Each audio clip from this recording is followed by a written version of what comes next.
Nah, ujar Nabi, dunia pasti akan datang menyerah kepadamu. Ini sabda Nabi. Nabi mustahil dusta. Apa yang diucapkan Nabi itu berdasarkan wahyu kepada beliau. Jadi ya Nabi, siapa yang mengamalkan tasbih malaikat tadi dibaca 100 kali antara azan subuh dan qamat subuh, nah dia dunia pasti akan datang menyerah kepadamu, kata Nabi SAW. Dan Allah jadikan tiap-tiap kalimat itu malaikat yang bertasbih sampai hari kiamat, yang pahalanya untuk engkau. Jadi luar biasa fadilatnya. Tiap-tiap kalimat tadi dijadikan Allah malaikat yang bertasbih sampai hari kiamat, yang pahalanya Allah berikan untuk kita. Jadi dunia datang kepada kita dengan keadaan tunduk menyerah. Nah, kemudian kalimat-kalimat yang kita ucapkan tadi dijadikan Allah malaikat yang bertasbih sampai hari kiamat, yang pahalanya Allah berikan gasan kita.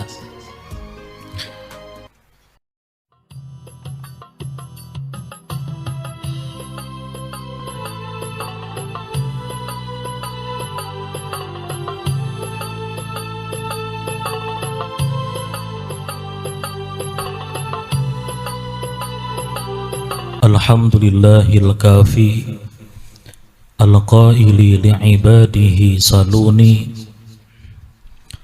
ashhadu an la ilaha illallah wahdahu la syarika lah, wa ashhadu anna muhammadan abduhu wa rasuluhul mahi. Allahumma salli wa sallim wa barik ala sayyidina Muhammadin an-nuriz zati wa ala alihi wa sahbihi wa zurriyatihi zawil mabakhiri wal ma'ali, amma ba'du. Al-mukarramun wal muhtaramun, yang sama-sama kita muliakan, yang kita cintai, para habaib dan para alim ulama, guru-guru agama, para asatiz, para muhibbin, hadirin wal hadirat rahimakumullah.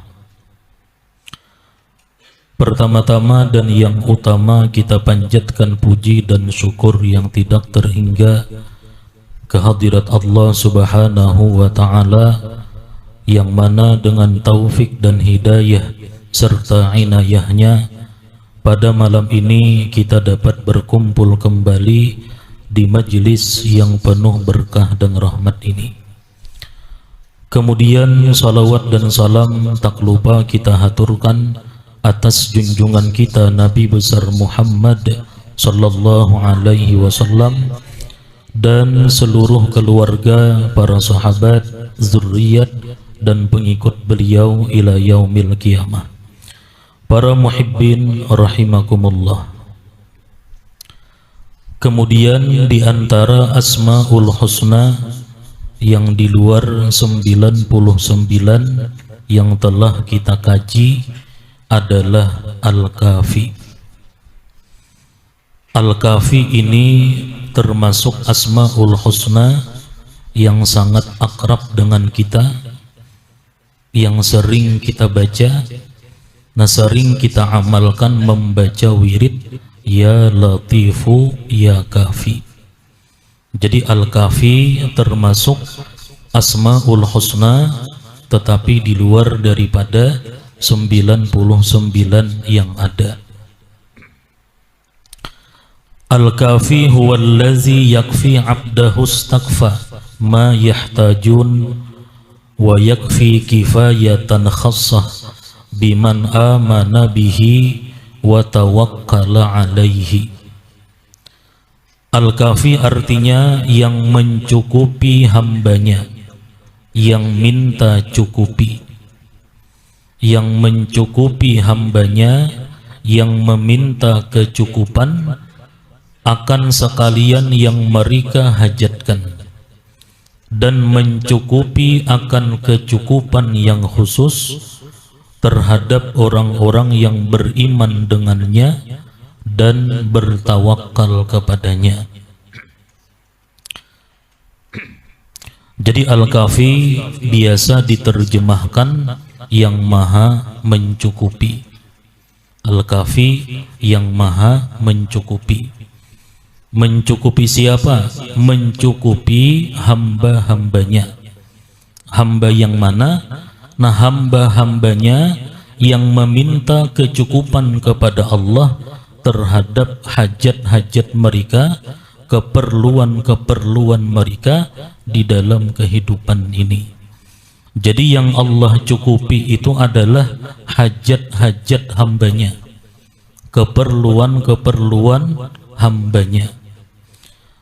Dan Allah dengan namanya Al-Kafi mencukupi dengan kecukupan yang khusus terhadap orang-orang yang beriman dengannya dan bertawakal kepadanya melebihi daripada hamba-hambanya yang lain. Hadirin wal hadirat, para muhibbin yang dimuliakan Allah. Jadi kita harus bisa membedakan yang mana yang namanya hajat, yang mana yang namanya darurat, yang mana yang disebut dengan tausiah. Jadi yang Allah cukupi daripada hamba-hambanya adalah hajat mereka. Hajat itu artinya keperluan, kebutuhan. Darurat itu keperluan yang mesti atau keperluan yang mendesak. Adapun tausiah itu artinya keluasan. Tausiah itu tetambah ya-nya. Adapun tausiah itu artinya keluasan. Kalau darurat itu pasti Allah cukupi, baik kita minta atau tidak minta. Kalau itu perkaranya darurat, pasti Allah cukupi, baik hamba tadi minta kepada Allah atau tidak minta.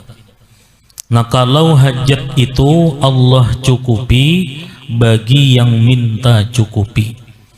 Nah, adapun yang namanya hajat, siapa yang minta kepada Allah agar dicukupi, agar diberi kecukupan, maka diberi oleh Allah, asalkan minta.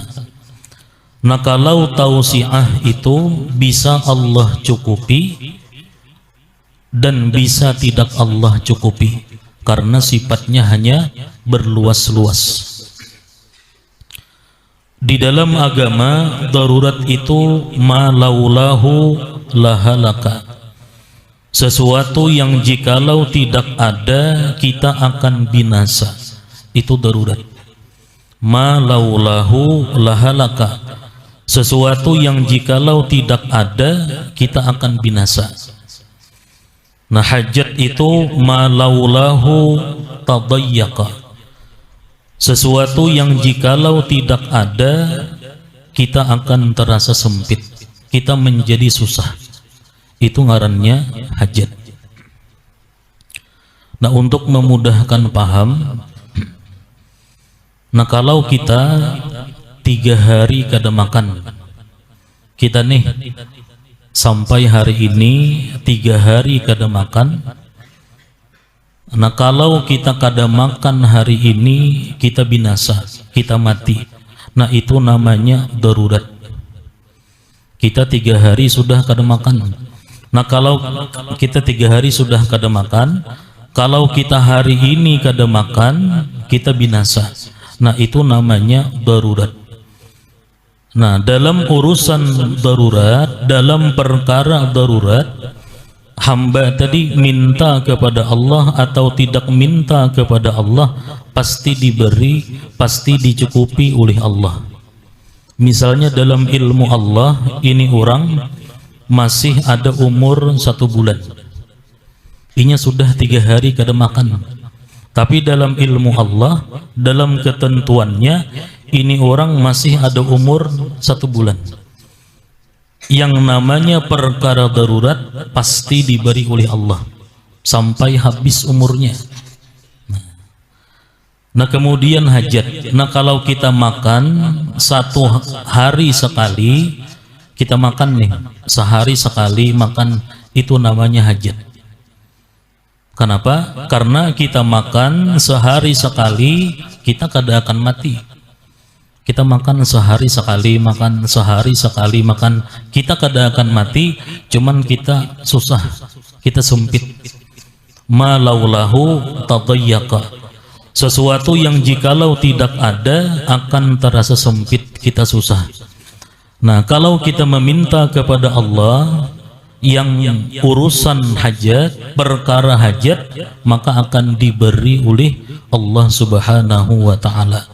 Kita minta kepada Allah supaya diberi kecukupan, supaya kita bisa makan sehari sekali. Itu pasti diberi oleh Allah, asalkan kita minta. Nah, kalau perkara itu tawassu'at atau perkara tausi'ah yang sifatnya berluas-luas, nah kita minta kepada Allah, kita minta dicukupi kepada Allah, itu bisa Allah beri, bisa Allah kada. Karena yang namanya tausi'ah ini seandainya tidak ada, kita kada akan binasa, dan seandainya tidak ada, kita kada menjadi susah. Karena sifatnya berluas-luas. Nah, jadi Al-Kafi ini Allah mencukupi akan hambanya yang meminta kecukupan terhadap hajat-hajat mereka. Jadi yang Allah cukupi itu hajat, bukan perkara darurat, bukan perkara tausiah. Kalau perkara darurat, minta kada minta, pasti dicukupi oleh Allah. Nah, kalau perkara itu sifatnya berluas-luas, kita minta dicukupi kepada Allah, bisa Allah beri, bisa tidak diberi oleh Allah. Hadirin wal hadirat, para muhibbin yang dimuliakan Allah. Al-Kafi ini nama Allah dengan dalil adalah firman Allah Subhanahu wa ta'ala, alaihissallahu bikafin abdah. Surah Az-Zumar ayat 36. Artinya, apakah tidak Allah itu mencukupi akan hambanya? Qala Rasulullah sallallahu alaihi wasallam, bersabda Rasulullah sallallahu alaihi wasallam, man istaghfa kafahullah. Siapa yang minta cukupi kepada Allah, akan Allah cukupi. Ini jaminan daripada Rasulullah sallallahu alaihi wasallam. Jar Nabi, siapa yang minta cukupi kepada Allah terhadap hajat-hajat mereka, keperluan-keperluan mereka, pasti akan Allah cukupi. Asalkan hamba tadi minta kepada Allah Subhanahu wa ta'ala. Di dalam Sahih Muslim disebutkan, ada seorang laki-laki yang beriman kepada Allah dipaksa oleh seorang raja yang kafir untuk meninggalkan iman. Jadi ada seorang laki-laki dipaksa oleh raja yang kafir untuk meninggalkan imannya. Dia laki-laki tadi tidak mau dan tetap beriman kepada Allah. Raja berkata, kalau engkau tidak mau meninggalkan iman, maka akan aku bunuh. Jaraja, bila ikam kadahakun meninggalkan iman, ikam kubunuh jaraja. Jadi raja berkata, kalau engkau tidak mau meninggalkan iman, maka akan kubunuh. Laki-laki tadi menjawab, walaupun engkau bunuh, aku tetap beriman kepada Allah. Ujar si laki-laki tadi. Lalu raja memerintahkan pasukan untuk membawa laki-laki itu ke puncak gunung dan dijatuhkan nanti di atas puncak gunung. Lalu raja memerintahkan kepada pasukannya untuk membawa si laki-laki tadi ke puncak gunung. Karena bila sudah sampai di puncak gunung, laki-laki ini ditunjul, dijatuhkan ke dalam jurang. Sampai di puncak gunung, laki-laki itu dipaksa kembali untuk meninggalkan iman. Artinya, kalau mau meninggalkan iman, engkau akan selamat, dan kalau tidak mau, akan kami jatuhkan. Dia, si laki-laki tadi, tidak meninggalkan iman, tetap kada mau. Nah kemudian laki-laki itu berdoa minta kepada Allah, Allahumma kfini iyahum, Allahumma kfinihim bima syi'ta. Artinya, ya Allah, cukupi aku akan kejahatan mereka dan cukupkan aku akan mereka dengan kehendak-Mu. Jadi ketika dipaksa di puncak gunung untuk meninggalkan agama, melepaskan imannya, si laki-laki tadi tetap kada mau, kemudian berdoa kepada Allah, Allahumma kfinihim iyahum, Allahumma kfinihim bima syi'ta. Kemudian gunung itu bergetar, sakalnya bergetar gunung tadi, dan membuat jatuh seluruh pasukan. Dia si laki-laki tadi selamat dan kembali ke kota bertemu dengan raja. Bulik ke kota, sakalinya bertemuan pulang lawan raja. Kemana pasukan, tanya raja. Lalu diceritakannya kepada raja kejadian di atas puncak gunung. Artinya waktu pasukan pian membawa ulun ke puncak gunung, gunung bergetar, nah pasukan pian semuaan guguran. Ulun selamat, ujarnya. Kemudian ditangkap kembali oleh raja, dan raja memerintahkan pasukan membawa ke tengah laut. Di tengah laut laki-laki itu dipaksa kembali untuk meninggalkan iman. Kalau tidak mau, akan kami ceburkan ke laut. Laki-laki tadi dibawa pulang ke tengah laut, dipaksa pulang supaya hakun meninggalkan imannya. Bila kada mau, dibuang di tengah laut. Aku tetap beriman, jawab laki-laki itu sambil berdoa kepada Allah, Allahumma kfinihim bima syi'ta. Ya Allah, cukupkan aku dengan kehendak-Mu. Kemudian datang gelombang besar yang membuat kapal jadi goyang dan tenggelam. Dia laki-laki tadi selamat dan kembali ke kota. Nah ini Allah memberi kecukupan yang khusus terhadap hamba-hambanya yang bertawakal kepada Allah Subhanahu wa ta'ala. Oleh para ulama, doa ini bagus dibaca apabila untuk menghadapi orang-orang yang bisa berbuat jahat kepada kita atau menyulitkan kepada kita. Misalnya kita ada urusan, kita ada berurusan lawan seseorang. Nah seseorang ini dikenal berbuat zalim. Nah laki-laki ini dikenal bisa berbuat jahat lawan orang. Nah jadi sebelum kita berurusan lawan orang tadi, nah bagus sebelum bertemuan kita baca doa ini. Jadi oleh para ulama, doa ini bagus dibaca apabila untuk menghadapi orang-orang yang bisa berbuat jahat kepada kita atau menyulitkan kepada kita. Allahumma kfini syarra fulanin bima syi'ta. Sambat ngarannya siapa? Fulan itu ganti. Misalnya namanya Zaid. Allahumma kfini syarra Zaid bima syi'ta. Ya Allah, cukupkan aku akan kejahatan Fulan dengan apa yang Engkau kehendaki. Nah jadi kita serahkan kepada Allah, kita minta dicukupi kepada Allah untuk menghadapi orang yang kemungkinan bisa berbuat jahat lawan kita. Jadi Allahumma kfini syarra fulanin bima syi'ta. Misalnya namanya Zaid, ganti fulannya Allahumma kfini syarra Zaid bima syi'ta. Sebelum kita berurusan nih, baca terus. Para muhibbin yang dimuliakan Allah.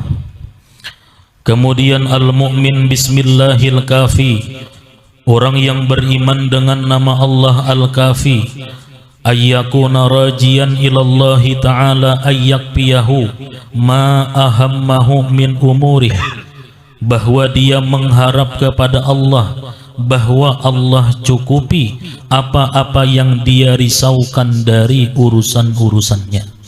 Orang yang beriman, orang yang meyakini bahwa Allah bernama Al-Kafi, Allah Maha mencukupi. Nah, akhlak orang yang beriman dengan nama Allah Al-Kafi itu bahwa dia mengharap kepada Allah, bahwa Allah cukupi apa-apa yang dia risaukan, apa-apa yang dia hajatkan dari urusan-urusannya.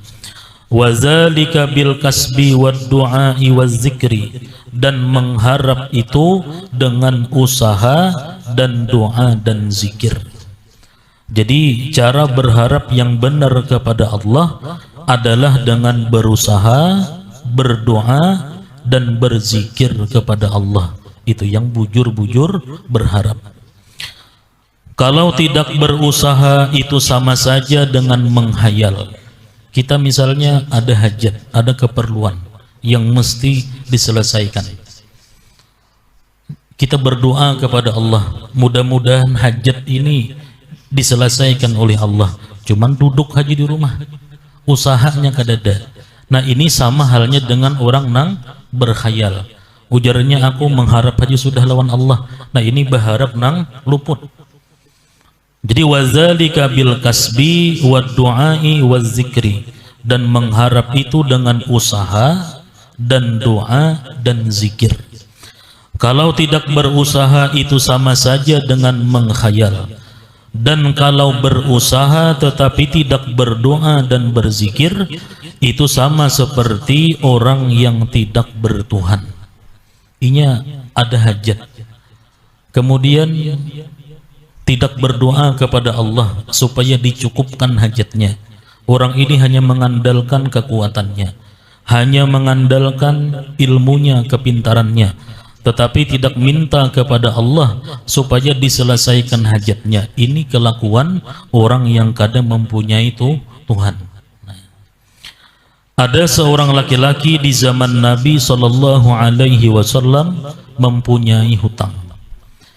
Dia ada punya usaha, tetapi usahanya itu tidak mencukupi untuk bayar hutang. Jadi laki-laki ini datang kepada Nabi, mengadu kepada Nabi, banyak berisi hutang. Usahanya ada sudah, usaha ada, nah cuman hasil usahanya itu tidak mencukupi untuk bayar hutang. Gali lubang, tutup lubang istilahnya. Pakai di sini dahulu, bayar hutang. Sampai tagihan di sini, ambil kalahin pulang. Nah, padahal usahanya ada. Kemudian laki-laki itu datang kepada Rasulullah SAW. Nabi mengajarkan, ujar Nabi, baca doa ini. Allahumma kfini bihalalika an haramika wa aghnini bifadlika amman siwak. Ya Nabi, ya Allah, cukupkan aku dengan yang halal tanpa yang haram, dan kayakan aku dengan karuniamu dari selain engkau. Akhirnya semua hutang laki-laki itu dilunaskan oleh Allah Subhanahu wa ta'ala. Jadi ini mengharap yang bujur, berharap yang bujur kepada Allah, macam laki-laki tadi. Jadi usahanya sudah ada, nah kemudian ditambah doa dan zikir kepada Allah. Si laki-laki tadi minta dicukupi oleh Allah supaya bisa membayar hutang. Jadi usaha tetap jalan, ditambah doa dan zikir kepada Allah Subhanahu wa ta'ala. Jadi kalau kita banyak berisi hutang, bagus imbas sembahyang fardu misalnya baca doa ini. Allahumma kfini bihalalika an haramika wa aghnini bifadlika amman siwaka. Ada lagi di zaman Nabi SAW seorang sahabat yang susah mengadu kepada Rasulullah SAW. Jadi sahabat itu di zaman Nabi, bila ada masalah, bila ada sesuatu yang kada nyaman, datang lawan Nabi, minta pendapat, minta solusi lawan Nabi. Nah, jadi ada lagi di zaman Nabi seorang sahabat yang susah mengadu kepada Rasulullah SAW. Nabi menjawab, apakah engkau tidak tahu dengan tasbihnya malaikat?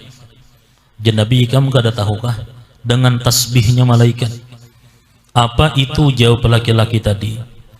Ujar Nabi, tasbih malaikat itu subhanallah wa bihamdih, subhanallahil azim, astaghfirullah 100 kali. Nah, sesudah fajar dan sebelum sembahyang subuh. Maksudnya dibaca antara azan dan qamat.